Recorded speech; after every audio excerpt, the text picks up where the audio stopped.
भाइयों बहनों, रोजगार आपको आपके प्रदेश में मिलना चाहिए कि नहीं मिलना चाहिए?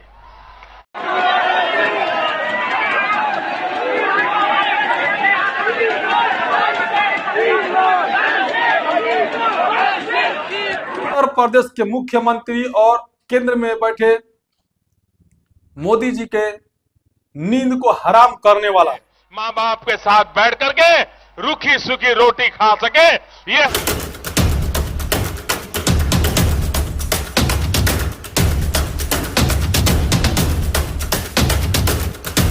उत्तर प्रदेश के इलाहाबाद के सड़कों पर युवाओं का हुजूम आप लोगों ने देखा होगा मोर्टाज में।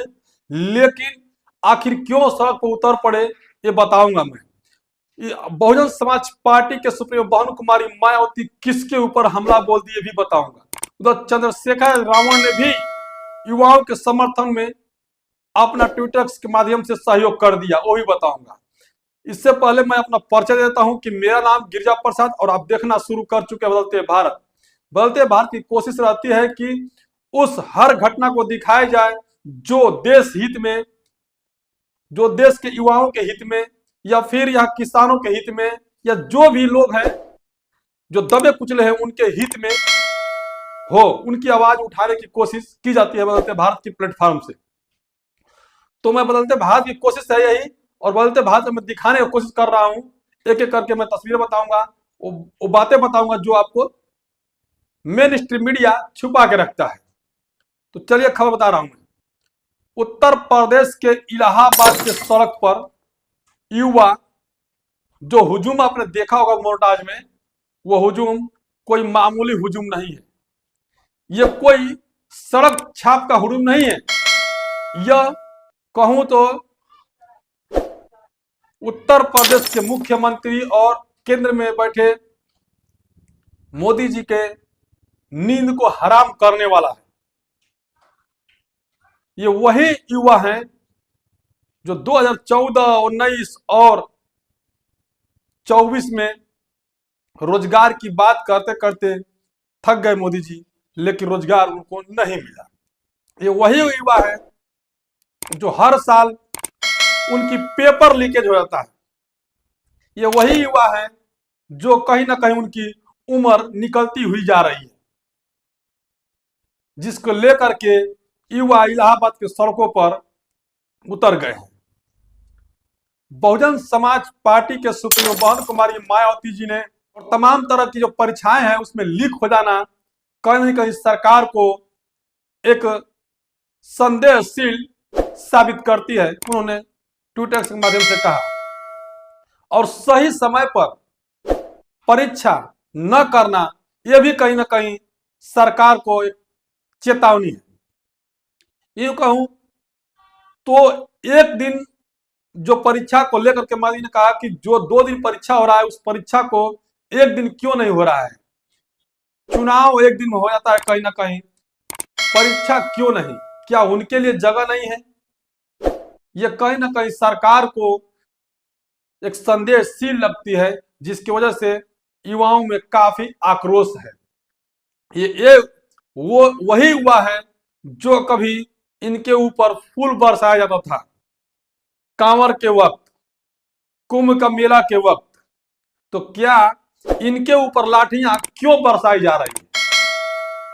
लोगों का मानना यह है कि जब से बीजेपी की केंद्र और राज्य में सरकार है तब से युवाओं के ऊपर जो भक्ति की ओर जाता है उसे फूल बरसाया जाता है, और जो रोजगार मांगता है उसके ऊपर लाठियां बरसाई जाती है।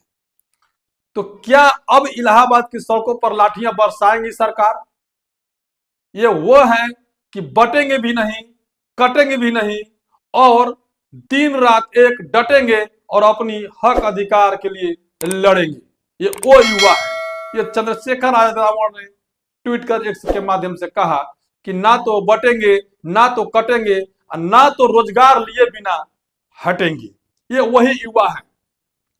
तो क्या केंद्र सरकार जो 2 करोड़ युवाओं को नौकरी देने की झांसा देकर के सत्ता में आई थी, फिर उसके बाद दोबारा सत्ता में आई, तिबारा सत्ता में आई, फिर भी ये युवा सड़क पर क्यों उतर गए? अगर ये सड़क पे उतर रहे हैं युवा, इसका मतलब ये साबित होता है कि केंद्र सरकार, राज्य सरकार बिल्कुल नकम्मा हो चुकी है, जिसके फलस्वरूप आप लोगों को देखने को मिला होगा तस्वीरें, या फिर मैं लगा देता हूं विंडोज में तस्वीरें जो देख सकते हैं तस्वीरें के तस्वीर में आप लोग को मालूम होगा कि यह क्यों इतना शोर शराबा हो रहा है, आखिर युवा क्यों रोड पर आ गए, इलाहाबाद की सड़कें क्यों रात के अंधेरे में उजाला दिखने लगा, आखिर वजह क्या रहा जिसकी वजह से कभी कहीं ना कहीं युवा भटक जाते हैं। तो लोग कहते हैं कि युवा आतंकवादी हो गया, देशद्रोही हो गया, नक्सलवादी हो गया, ऐसे ऐसे लोग उनको कहने लगते हैं। आखिर इन युवाओं को रोजगार कब मिलेगा? ये इनके युवाओं को जो है उनके गार्जियन के ऊपर कितना प्रेशर पड़ता होगा, तभी जाकर के ये युवा ऐसा कदम उठाते हैं। अन्यथा किसी को अगर सरकारी नौकरी हो या रोजगार मिल जाए तो कोई युवा सड़क पर उतरने की आवश्यकता नहीं होगी। लेकिन हमारे देश के प्रधानमंत्री हर साल रोजगार देते हैं केवल कागज में, हर साल उनको कहीं ना कहीं भटकाया जाता है, कागजों के द्वारा दिखाया जाता है, उनके लोगों के द्वारा हिंदू मुस्लिम करके उनको बरगलाया जाता है। तो क्या उनको बरगलाने का यह साजिश है? लेकिन अब यह साजिश पूरी तरह से नाकाम हो चुका है, जो इलाहाबाद के सड़कों पर युवाओं ने कर दिखाया। तो यही ट्विटर एक्स के माध्यम से मायावती जी ने भी सरकार को चेता दिया है कि ये युवा अब हटने वाले नहीं है, ना तो बटने वाले हैं और ना तो कटने वाले हैं। अब यह डटने वाले हैं जब तक इनको इनके हक और अधिकार नहीं मिल जाए। यही शब्द का इस्तेमाल चंद्रशेखर रावण ने भी कहा है कि ये ना तो बटेंगे, ना तो कटेंगे और ना तो हटेंगे, यह युवा रोजगार लेकर ही डटेंगे। अब इस पे कई सवालें उत्पन्न हो रही है केंद्र सरकार और राज्य सरकार में, जो कि पेपर लीक हुआ था, इसको लेकर के भी उन लोगों ने ये मुद्दा उठाया, रोजगार को लेकर के मुद्दा उठाया। कितने युवाओं की हर साल युवाओं की जो नौकरी की बात करते थे, उस युवाओं को लेकर के उनकी आय निकलती जा रही है, उनके घर वाले के प्रेशर पड़ता है, बेरोजगार हो जाते हैं लोग, लास्ट में कहीं ना कहीं वो भुखमरी की तलाश हो जाते हैं, जिससे भुखमरी हो जाता है, लोग रोजगार प्राइवेट में भी जो उनको कहीं मिलता है तो वह मरने पर, आत्महत्या करने पर मजबूर हो जाते हैं। तो क्या ये सरकार की जिम्मेदारी नहीं बनती है? सरकार की जिम्मेदारी है कि इस देश के युवाओं को हौसला बुलंद करे, इस देश को युवाओं को प्रोत्साहित करे, शिक्षा से लेके स्वास्थ्य से लेके रोजगार दे करके उन्हें कहीं ना कहीं उनको प्रोत्साहित करना चाहिए ताकि युवा न भड़के। लेकिन ये सरकार तो ऐसी है कि जब जब युवा सड़क पे आए हैं तब तब उनको ऊपर लाठियां बरसाई गई है। इसमें आप लोग कैसे देखते हैं?